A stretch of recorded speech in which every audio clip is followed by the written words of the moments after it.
morning? Certainly.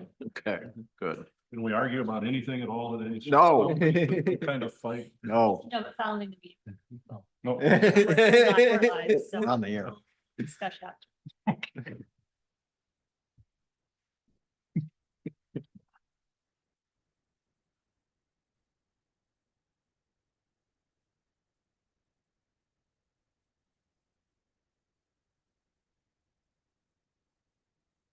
You know, those recordings are really nice. I mean, I was watching last night. I mean, they, nice job over there. getting those.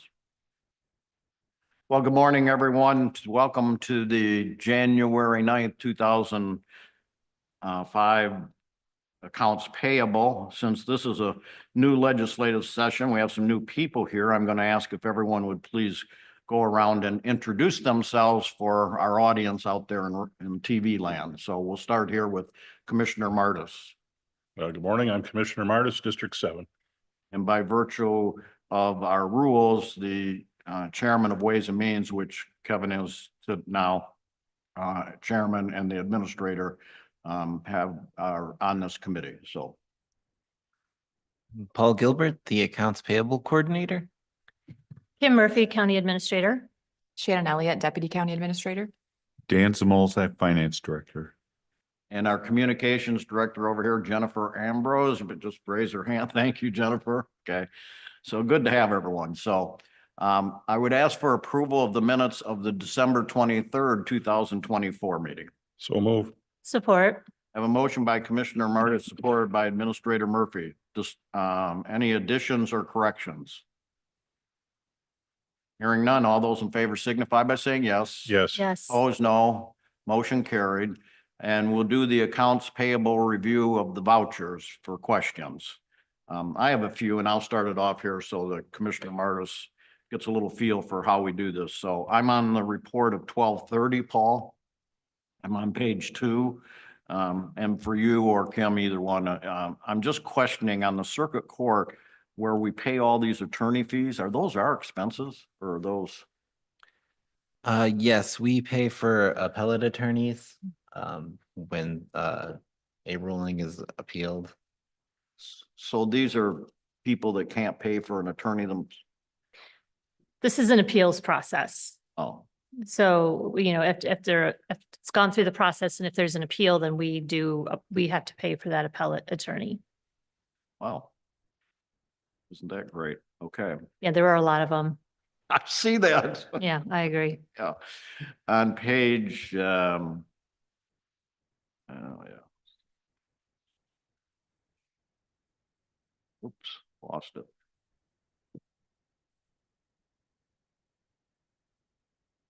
This is page 4.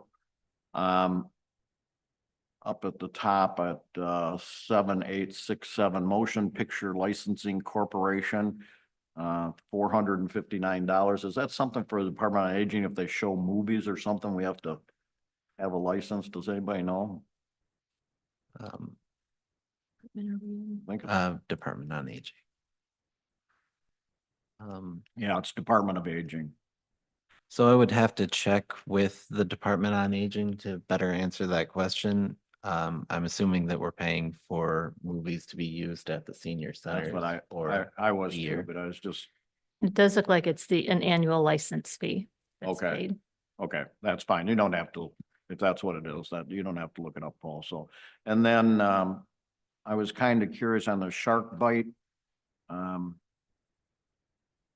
Department on Aging, is that a software or something? I mean, it was $7,500, so. Mhm.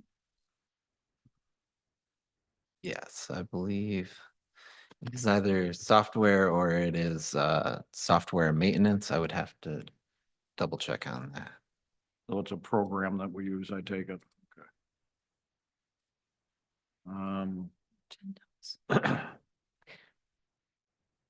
On page 5, under, and this, the reason I thought about, or this one came up because it goes to our bodies that we're talking about with the morgue or the.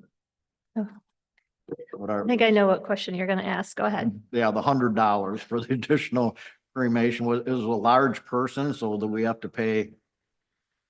Yes, I did talk to the medical examiner's office about this one and yeah, when they were working with the funeral home, this is an unclaimed body, I should say, not indigent, but unclaimed. And it was a very large person and so it did cost more to cremate the person. So that was our fee. As a follow-up question, which you may ask, is then, what are we doing with the cremains? Boy, you could, my mind, Administrator Murphy. That's scary, isn't it? So as a follow-up to, what are we doing with the cremains? And a follow-up to that is, how many cremains are we holding? The answer to that is we are only holding 2 other unclaimed sets of cremains for Lenawee County. And this will make the 3rd, and they are holding them in a safe location within their office. So at this point, they don't have a need to do anything further.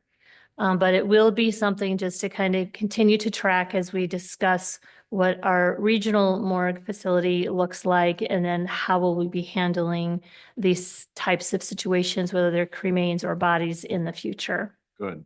Yeah, so that'll be done with, you're negotiating right now with the other 2 counties and we're gonna, And actually to that end, just last week, I received Dr. Mano's revised proposal. I think he had come to the Criminal Justice Committee a few months ago indicating that he was going to get us something. So I did get it last week and have reviewed it. There's a number of things that need to be discussed and worked out yet, but that process is ongoing, yes. and I'm sure you've talked about this in your things, because I talked to him a little bit about it and he talked about, what are they called, those, where you put the cremains? They have those now in the, no. No. Ciborium or, Yeah. is that what? It's something like that, yeah. But anyways, I we always call it talked the wrong about that at our cemetery out here by the airport, depends on how that goes forward. And I'm not suggesting we do that. I know that you're working on it, but that was a thought process that we might want to have a small one there if there gets to the point where we have to start paying, to bring them down here and put them away. But anyways, okay, good. Well, you're working on that. Thank you. You're welcome. I caught the $100. It caught my attention. I think that's all that's all I have on that run. And I only have, I think, a couple on the run from 1/7. Cambridge Township, and you probably are aware of this, Administrator Murphy. So how are we doing on our negotiations with MIS? As you recall, I think it was the fall of 2023. There was a trial, if you will, with the tax tribunal. We have not heard yet the results of that. So we did receive a minor bill. I think it was under $200 as our portion, and that was just basically our quarter of a bill to probably get a status update. And so we have not heard anything yet. I would expect that we should be hearing something anytime on what the decision was, and then both parties will have to discuss whether they're agreeable to that or if one side or the other is going to appeal that decision. That was a pretty big deduction, wasn't it? Yeah, well, we don't know. The request was a very large deduction, yes. Now, where the judge will rule, I don't know. That's what we're waiting to hear. And how many years do we have to go back if that happens, back to when? I believe it was 2019. Wow, okay. Well, that'll be interesting. And public defender conflict service propate, $4,500. This is an attorney, Brian Fry, I take it. And is this one where he just hasn't posted all of them, the 4,500? That wasn't one case, right? That was probably. So Brian Fry takes on probate court cases for the entire month. So basically he just charges one fee for the entire month. We use them as many times as we need. So it doesn't matter whether he has one person or 20 people, huh? I believe it would lean much more towards the 20 people. When they looked into this, they determined it was Fortunately. more cost efficient to hire him for multiple cases. Okay, So this, yeah, this is handled on the family side, if you will, the probate court side of the public defender's office, which is also, we do have some grant funding. If you remember, I think that one's a 25-75 split grant. And, excuse me, they do handle a lot of cases where we want to call them conflict out or something like that. But he has been working with them in the courts for a number of years now and is under contract, and that contract is included and when we request part of our reimbursement, so we are getting some of that back. But Mr. Gable is correct. We've been advised that if we were to get several different attorneys to handle the number of cases that he is handling on behalf of the county, we would be paying much more in that monthly fee than what we are, even though $4,500 sounds like a lot of money, and it is. He is handling a large number of cases. good. Well, that's great. Good news. So I think and that was it for me. So anybody else? Do you have any questions, Commissioner Martis? Not specifically about this, but if I can ask a broader question, what's the structure of our finance department? I mean, ultimately, everybody reports to you and then Dan, and then what's that look like?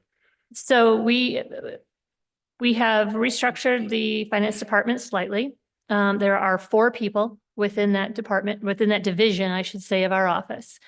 So we have Paul, who does our accounts payable, Mr. Turgeon, who is our accountant. Now, Mr. Turgeon does have some oversight or responsibility over accounts payable. And then we also have a budget analyst, which is Tracy Stace. And then we have a finance director, which is Mr. Zamolzak. And essentially, though, all 3 of those positions ultimately report to the finance director. From there, we have another kind of chain that happens, and the finance director immediately would then report to the deputy county administrator and then report to me. So that's kind of what that chain looks like. Thank you. I appreciate that. You're welcome. And while we're right there, how we doing? I mean, right now, we're still under contract with our accounting firm, working together with Dan, but I take it that's going very well. And We have exercised the portion of the contract which was had that individual coming into the office on a weekly basis, then a bi-weekly basis. We are through that now. And that person will be coming back to assist with the audit. So you will see a decline in the invoice coming from that organization as we move forward at this point. I'm glad we're there. Glad we got all that put together. Good job, everyone. So any other questions? Anybody else? Okay, a motion would be in order to pay the vouchers. I so move. I support. Motion by Commissioner Martis, supported by Administrator Murphy. Discussion? Hearing none. All those in favor signify by saying yes. Yes. Opposed, no. Other business? The only other business I have is that, can we move these meetings back to 10 o'clock? It's going to help Commissioner Martis on road commission days. And unless there's and I understand that, move them to 10 o'clock unless we have other committee meetings, and then we'll make it 9:30. Well, let me just say, I've talked to the road commission about this. And they've already put me near the beginning of the meetings, but they will understand that, by 20 after I have to leave and come here. So rather than mess with things here, let's try it for 6 months or a year and see how it goes. And, Okay. and they're willing to flex for me. They meet twice a month. I only go once a month. And so, like, they're not meeting today. They meet next week, I think. So, it may not be much of an issue, but I appreciate that. Okay.